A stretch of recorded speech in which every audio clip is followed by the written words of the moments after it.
Good morning, good afternoon, or good evening. I am Mark Kligman. I hold the Mickey Katzendow Chair at UCLA, and it's my honor to give you greetings as we open up this wonderful new series, The Interfaith Space of Music and Poetry. And it's my great pleasure to be able to introduce the organizer of this event, Dr. Merav Rosenfeld-Hadad. Dr. Rosenfeld-Hadad is a musicologist who specializes in all types of Arabic and Middle Eastern music, prevalent among Jewish, Muslim, and Christian communities across and outside the Middle East. She focuses on the interaction of this music with issues of identity, nationalism, and Jewish, Christian, Muslim relations in their wider historical, religious, political, and cultural context. She has a very impressive resume and life experiences of bringing these issues to the fore in both her activities and her publications. One of her most recent publications is a wonderful book called Judaism and Islam, One God, One Music, published in 2019 with Brill. I know from personally working with Dr. Rosenfeld-Hadad how engaged she is not only with the materials, but with people and the various aspects that want to make all these interactions work. I so look forward to this series, and please join me in welcoming Dr. Merav Rosenfeld-Hadad for our first presentation today in this forum. Thank you very much, Mark, for your kind words. And I'm, with great honor and pleasure, I am opening the first lecture of our series of International Interfaith Reading Group, Art in Interfaith Context. And I will start my talk let me just share the screen for a second. So my talk will be on the interfaith space of music and poetry, the case of the Babylonian Jews. One of the most ancient and valuable religio-cultural assets of the Judeo-Arabic culture in general, and of the Babylonian Jews in particular, is the Paraliturgical Song, which is called by the Babylonians Shbaḥoth and known in Israel as piyyutim. The Paraliturgical Song typically takes the form of a Hebrew religious poem expressing Jewish values and ethics, which is mixed with idiosyncratic Arabo-Islamic poetic features of form, style, and even content. This rich poem is frequently set to a melody of an already existing Arabic song, and it is sang at Jewish private and public religious events outside liturgical settings, such as Sabbath meals and circumcision and bar mitzvah celebrations.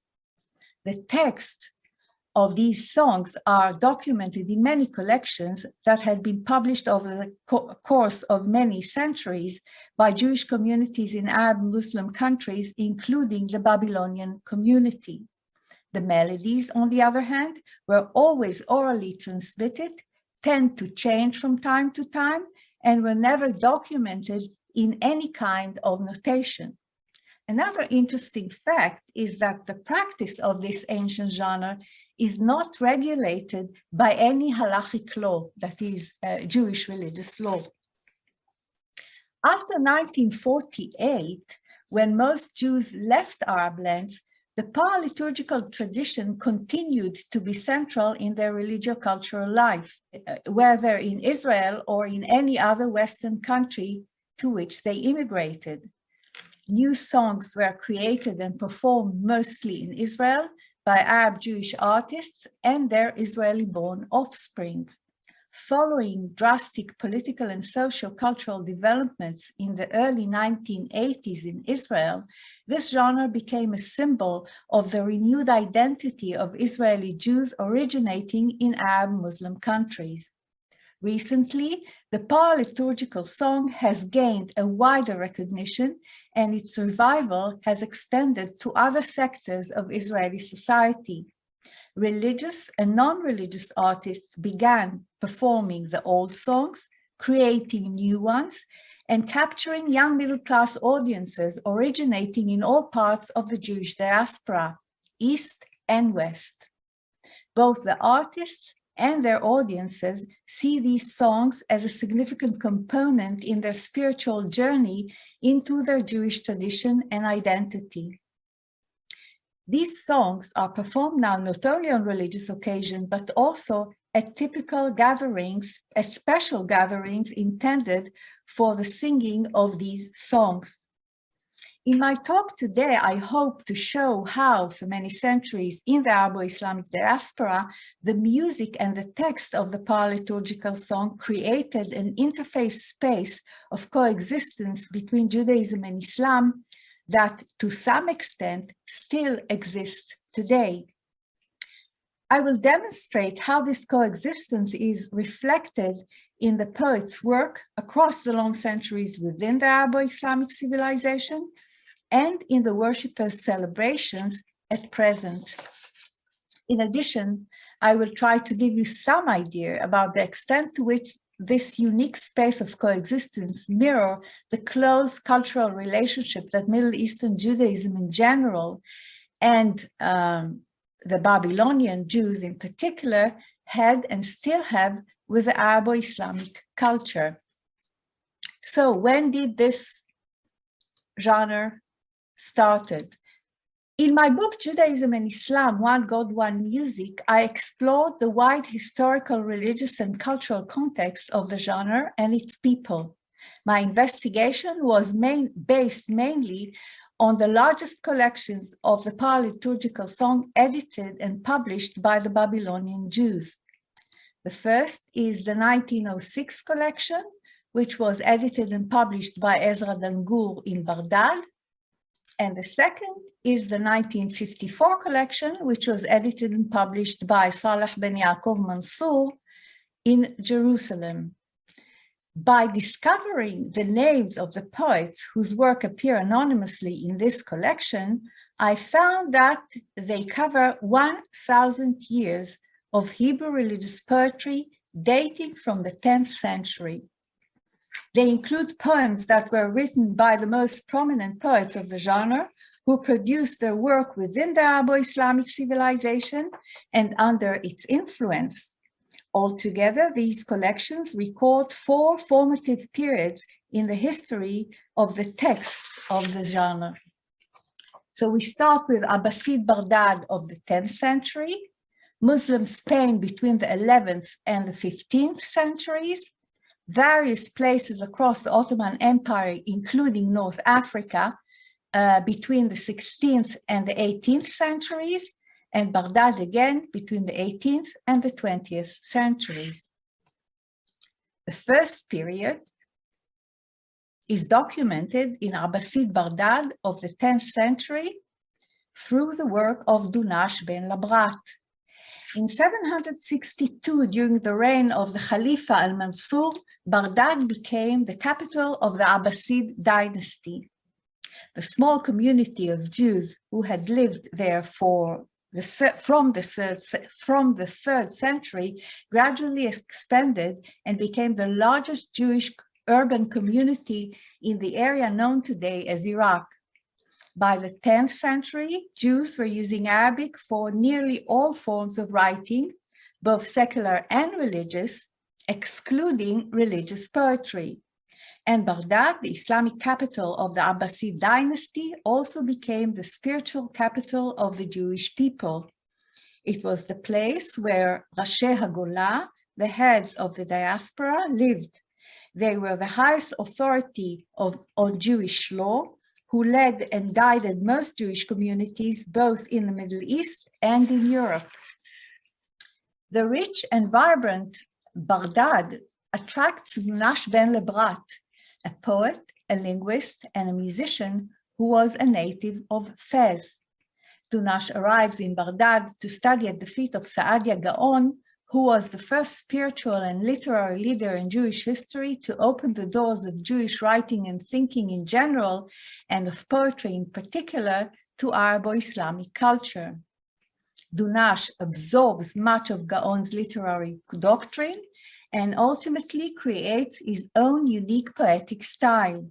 He enthusiastically adapts the structure and stylistic features of Arabic poetry, fully applies the quantitative meter, which makes the distinction between long and short syllables, and writes the first Hebrew religious qasida, which is a very central poetic form in Arabic culture, much earlier than Islam emerged. He also borrows the idea of using the Quran as a source of inspiration and vocabulary for Arabic poetry, and employs the Hebrew Bible for the same purpose. In 1960, Dunash moves to Cordoba and becomes a leading figure in establishing the foundation of the new Spanish school of Hebrew poetry. The only song written by Dunash that is included in the collections I have mentioned is the earliest of all the songs to be featured. In the comfortable and safe atmosphere of his time, he writes his song for the Sabbath, Deror Yikra leben im bat. The Lord shall proclaim freedom for both son and daughter. Dunash expresses the merits of keeping the Sabbath and mentions with no fear two powerful and sworn enemies of the Jewish people, the empires of Edom and Babylon, and even asks for God's revenge upon them. Let's hear one of the known melodies adopted for this song by the Babylonian Jews, performed by the renowned cantor Mosheh Ḥabushah.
The second period is documented in Muslim Spain between the 11th and the 15th centuries through the work of Shlomo ibn Gabirol.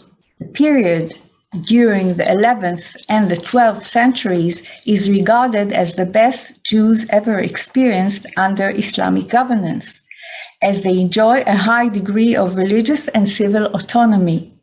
A free religious, political, and cultural atmosphere gave rise to a significant Jewish courtier class with a sense of identity which combined Jewish and Arabo-Islamic values and ideas.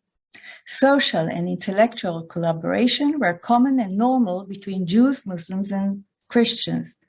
Ibn Gabirol, the Jewish Spanish poet and philosopher, was born into this world of cultural and religious convergence. More than any other poet, he is responsible for the great change which occurred in Hebrew poetry under the influence of Arabo-Islamic culture and religion. Ibn Gabirol writes the first Hebrew religious muashah, another very central Arabic poetic genre, and in his time, the muashah was only secular, and he was criticized for that. Only later on, the Arabic Mosheh became also a religious genre.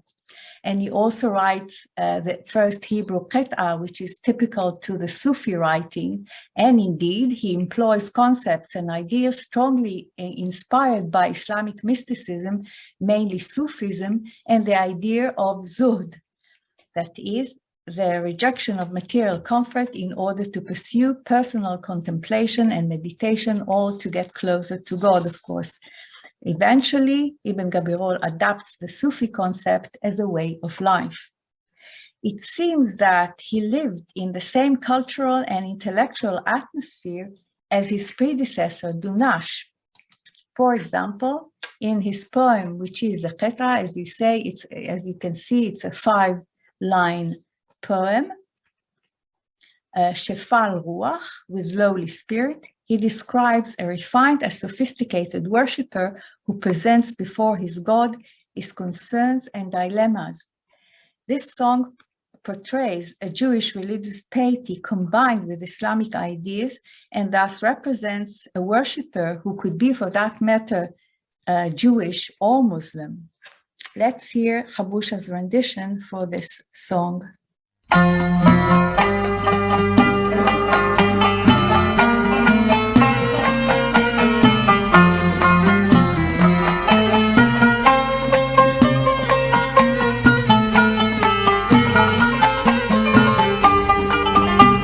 شفل روح شفل بريخ وقومة أقدم خابر بحد وإيمان لفني خاني نحشى بعيني كثول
Of the genre is documented in various places across the Ottoman Empire, including North Africa between the 16th and the 18th centuries. This period is represented through the work of Israel ben Moshe Najara. For both Muslims and Jews, the year 1492 symbolizes the dramatic change. For the Muslim, this year marks the fall of their last stronghold in Spain, in Granada. The Ottoman Empire became the next and to date the last of the great Islamic world states. In the same year, the Jews were expelled from Spain, a trauma that left its mark on Jewish life for many centuries.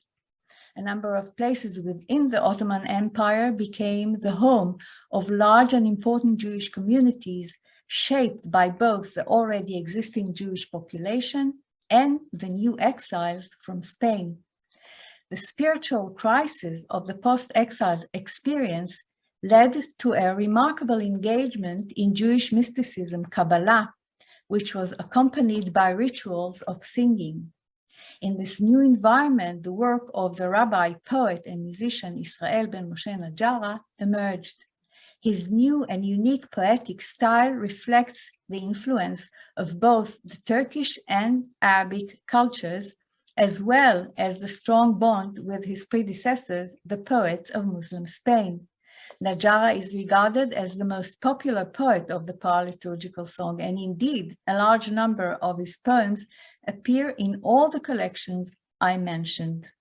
Inspired by Arabic, Turkish, Persian, and many other foreign songs, Najara purposely simplifies all aspects of the genre and turned the Paraliturgical Song into a more widespread form of worship. He continues to use mystical themes while combining Jewish ideas formed by the 16th century Kabbalist Yitzhak Luria with Sufi concepts, mainly of the Turkish Baktashi dervishes, aiming to bestow comfort and hope upon the agonized nation. Najara introduces to the paraliturgical practice a new textual and musical device, the pticha, which is an opening vocal improvisation of any paraliturgical song, similar to the layali, which is a vocal introduction to an Arabic song that establishes its musical atmosphere.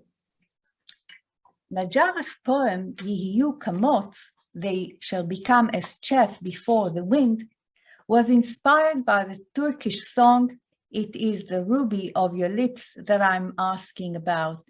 And the poetical form of this song is ghazal, another very important and central poetic style in Arabic poetry. And it was written by the 14th century poet Qazi Burhanuddin. It seems that in this poem, Najara feels compelled to encourage his people to hope for a better future and trust God Almighty. Israel's unique and true God is compared in this poem to the false and powerless gods of the pagan nations. God is attentive to the pain and needs of his believers and thus will redeem them from their miseries and bring salvation. And now let's hear Ḥabushah.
Yihyu Kemots عبدك موش والعبد باليابو حمل أشر كل إيش بسلو يا موس وبلي بولي يقشر حمل وبتخحمه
between the 18th and 20th centuries through the work of Chacham Yosef Chaim, so that the last chapter of the history of the Paraliturgical Song ends in Baghdad, the city where this artistic and religious journey began. Since the mid-19th century, Jews became influential in Iraq, in both commerce and government. However, from the 1930s onward, the Zionist movement was gaining more power, encouraging the settlements of Jews from Europe in Palestine. As a result, conditions of life for the Babylonian Jews deteriorated rapidly, coming to a tragic peak in the Farhud pogrom, the massacre and looting in 1941. The immediate cause of this one and only pogrom in the history of the Babylonian Jews is still a matter of debate and needs to be further investigated. The prevalent opinion among scholars today is that it was provoked by Nazi and Arab-Palestinian anti-Jewish propaganda, which took place during a period of political and governmental instability. Gradually, the Babylonian Jews recovered from this trauma, and life went back to normal, however, not entirely. And after 1945, the situation grew more precarious, resulting in the mass exodus of the Jews in 1950 and 1951. This last period in the history of the Paraliturgical Song is recorded in Baghdad, in the Babylonian collections, through the work of the rabbi, leader, and poet Chacham Yosef Chaim ben Eliyah al-Chacham. His rabbinic leadership was widely recognized by many Jewish communities, both in and outside of the Middle East. Al-Chacham continues to preserve the poetic legacy of the past, further simplifies the paraliturgical language, and uses mystical ideas combined with tales and saying taken from different Arabic written and oral sources prevalent in the popular culture of his time. His poem, Baruch El Chai, Blessed be our living God, intended for Bar Mitzvah, is a pure imitation of Najara's Yihyu Kemots, the song that I showed you earlier, which also echoes the yearning and hope for a better future for the nation. We'll skip this example because the melody is just the same. So what can we learn from the Babylonian collections of songs about the, just a second. So what can we learn from the Babylonian collections of songs about the interfaith space of music and poetry? About the music, well, the scant musical information presented in these collections cannot provide an historical account of this aspect of the genre. As I said earlier, it's an oral tradition. However, it is quite clear that the paraliturgical melody is a pure product of its Arabo-Islamic cultural environment. The use of the maqam, namely the musical scale of Arabic music, as well as the singing style of the performers, namely the cantors, and the reaction of the listeners, namely the worshippers, leave no doubt as to the nature of this music, that it is indeed Arabic. About the poems, the text of the Paraliturgical Song provides a panoramic picture of Jewish life within Arabo-Islamic civilization for two reasons. The first is that its practice is a key form of worship in Middle Eastern Judaism. And the second reason is that this form of worship has a long-lasting tradition among all Arab Jewish communities.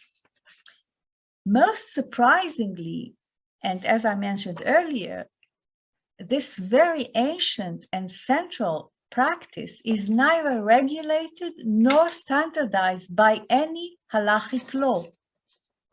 Unlike the liturgy, which is completely regulated by the Shulchan Aruch, a manual of Jewish law written by Rabbi Yosef ben Ephraim Karo in the 16th century. So perhaps this is the reason why the Paraliturgical Song became a free and open channel which absorbed Arabo-Islamic cultural trend, amalgamated them with Jewish values, and thus created a hybridization of Jewish belief and Arabo-Islamic culture, and a musical and poetic space of Jewish and Islamic interaction and convergence. So about the people of the genre, this hybridization was also characterizes the identity of the poets of the genre. The biographies of many of them attest clearly to their strong Jewish piety, combined with an equally strong immersion in the surrounding Arabo-Islamic culture without any split or feeling of contradiction between the two. On the contrary, it appears that this combination of cultures was both inspiring and enriching. Furthermore, based on interviews I had for the past God only knows how many years with Arab Jews originating in Baghdad, Aleppo, Damascus, Beirut, and Cairo, I concluded that this very mixture of religion and culture is a significant component in their identity, both before and after their immigration to Israel or elsewhere in the West. This group of men in their 80s and 90s, and unfortunately many of them already passed away, expressed their strong sense of belonging to the Arabo-Islamic civilization through the cultural, social, and religious similarities they see between the two faiths. Here is what my father, Mosheh Ḥabushah, said about Judaism and Islam.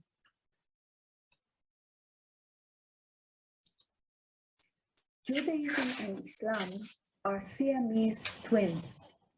We complement each other. We are both Semitic nations with religions which were evolved on the same piece of land. We both lived in the same area before Islam came about, and even then, we had many similar customs. We have the same mentality, and we cannot ignore each other, as we are in many aspects extremely similar. The greatest cultural figures in both Judaism and Islam created the most significant work in Arabic civilization. They fed each other and contributed to one another many ideas and thoughts. When the Muslims conquered Babylon, the Jews immediately supported them, as they, unlike the Persians, also believed in one God. The Muslims, for the same reason, respected the Jews, and this strong similarity created the ground for the coexistence between them, which lasted for so many centuries. The view of this precious group of people can perhaps be explained by the fact that the history of Middle Eastern Judaism, from the rise of Islam in the mid-7th century until the establishment of the State of Israel in 1948, reveals a unique coexistence between the two faiths and their communities. Although, and this is a very important thing to remember, not one free of all difficulties. During this period, Jews mostly enjoyed autonomous rule, living according to their own faith and leadership. They also shared Arabic culture with the ruling Islamic society, being shaped mainly by Arabic language, poetry, music, and social conduct. It appears that both the monotheistic belief of these two Abrahamic faiths and the strong features of a common culture united differences into a relatively homogeneous society with a safe cohabitation within this religio-cultural space. And now, because we still have time, I want to give you an example of something that happens at the moment in Israel. So I'll share the screen again. Abdul Wahab is a very famous composer in the Arab world, and he died in 1991. He's a very popular and loved composer still. The guy in the left side, Chaim Shaul Abud, was born in Aleppo, Halab, and moved to Jerusalem in the late 1920s. And he was famous for taking Abdul Wahab's melodies and writing Hebrew religious songs, and he became very, very popular.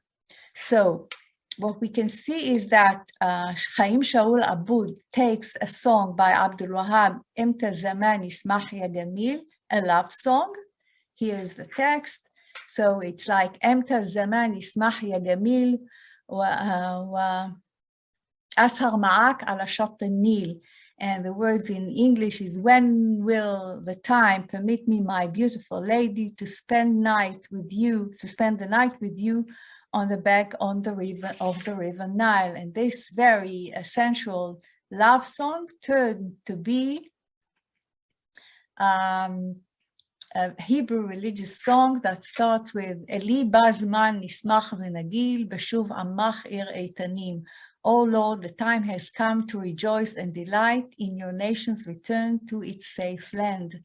Now, I want to show you how the similarities between the Arabic and the Hebrew was very, very important. So the Arabic first sentence is Imta Zaman Yismach Ya Gamil, and in Hebrew is Eli Ba Zeman Nismach V'Nagil.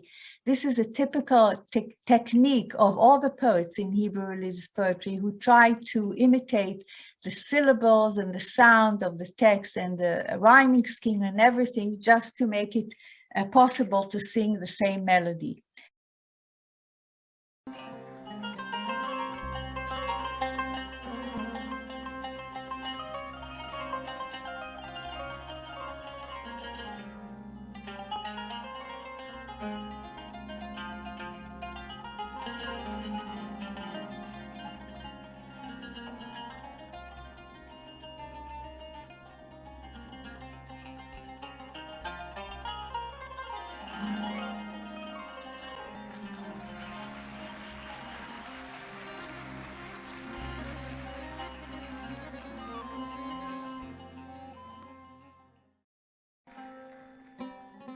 אני רוצה להודות. התחלת.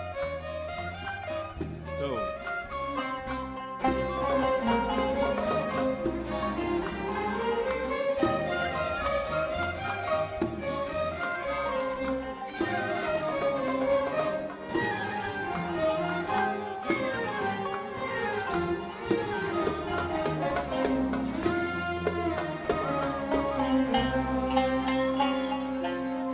כנראה שאני לא צריך לדבר, אני צריך לשיר.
אודי אדוני מאוד בפי ובתוך רבים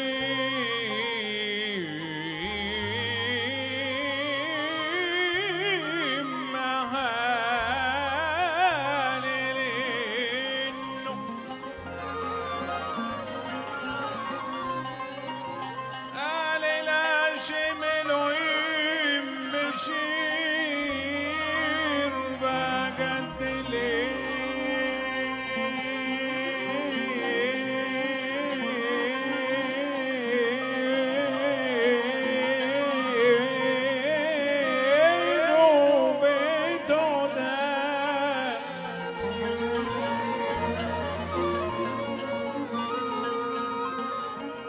אודה אדוני מאוד בפי ובתוך רבים מהללנו ההללה שם אלוהים בשיר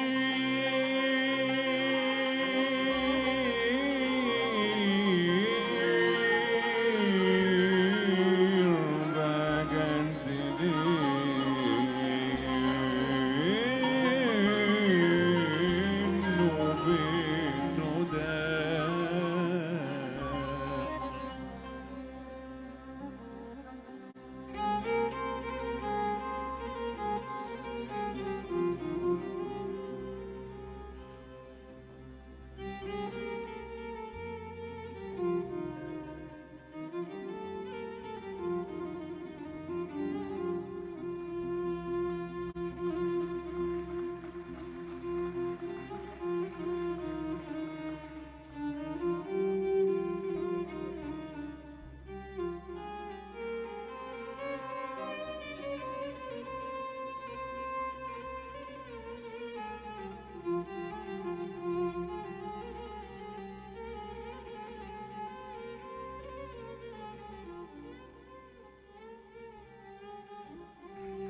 אדוני עושי ומגני בו בטח ליבי ונעזרתי.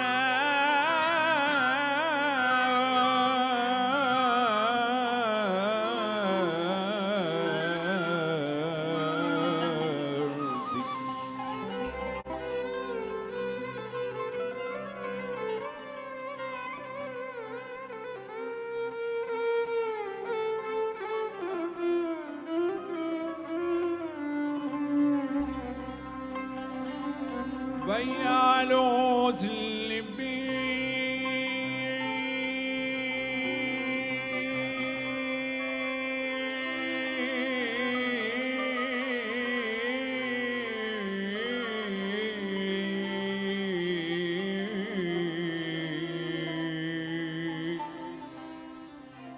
ויעלוז ליבי ומשרי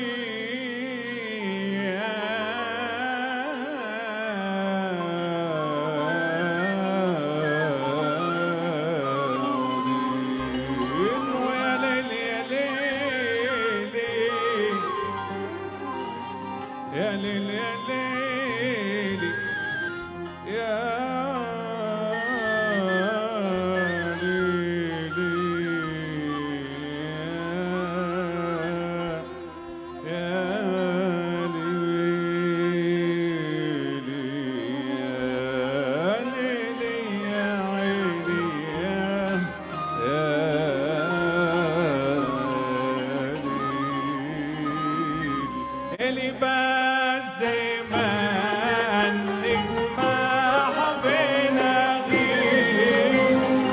Eli Ba Zeman נשמח ונגיד.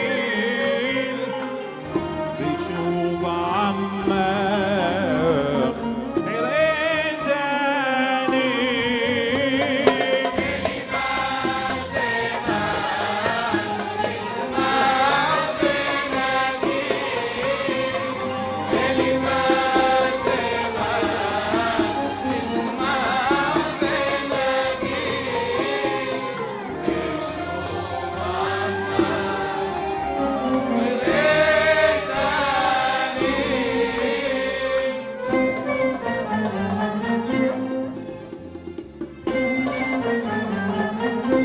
אורח הערכות שישכון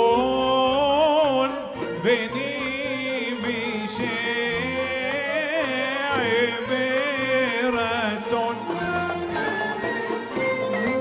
אורח ערכות שישכון בני וישע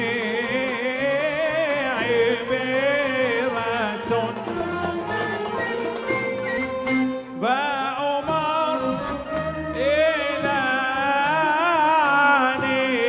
נעם עזוב מה יראה עלינה. ואומר אלני נעם עזוב מה יראה עלינה. אנה אל חביב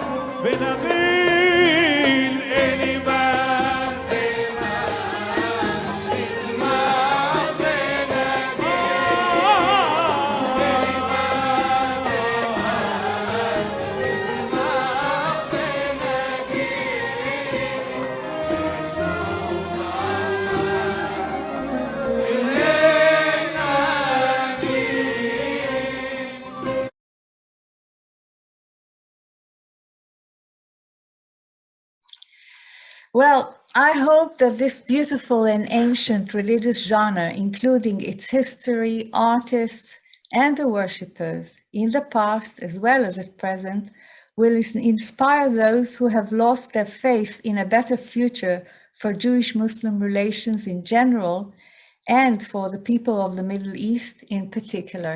Thank you very much. Beke اختراني عدنا عسلني شماعك دامتي بكتم دورة اختراني عدنا عسلني شماعك دامتي من نعمة إمرأة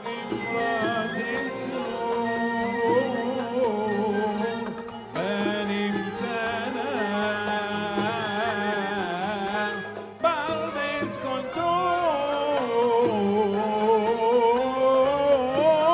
اسكنتم بعد